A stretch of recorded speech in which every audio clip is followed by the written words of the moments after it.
Foreign banks with less than 20 branches के PSL table में agriculture 18% और माइक्रो 7.5% रो क्यों नहीं दिखती? इनके लिए ओवरऑल टारगेट 40% ही रहता है, लेकिन रो स्ट्रक्चर एक्सपोर्ट 32 और अदर देन एक्सपोर्ट 8 के स्प्लिट से बनता है। इसी वजह से एग्रीकल्चर, एमएससी, हाउसिंग की अलग मैंडेटरी रो यहां नहीं खड़ी होती। Foreign banks with less than 20 branches के लिए total priority sector lending 40% of ANBC और सीईओबी है।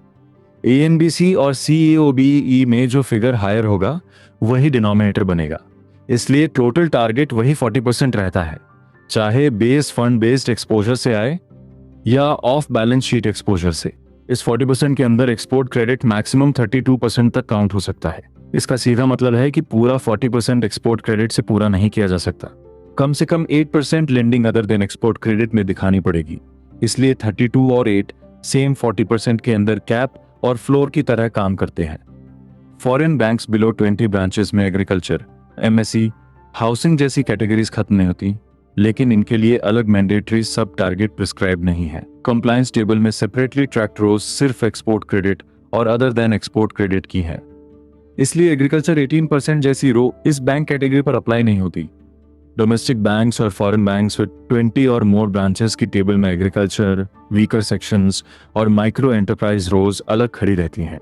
फॉरेन बैंक्स बिलो 20 ब्रांचेस की टेबल उसी पैटर्न पर नहीं बनी होती।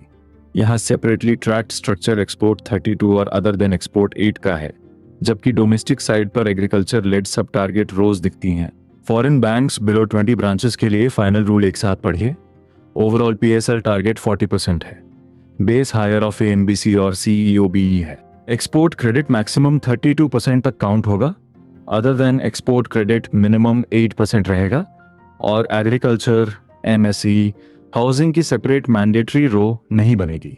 ऐसे ही एग्रीकल्चरल कॉन्सेप्ट्स के डॉट्स को कनेक्ट करने के लिए अगली डॉट्स के साथ बने रहें।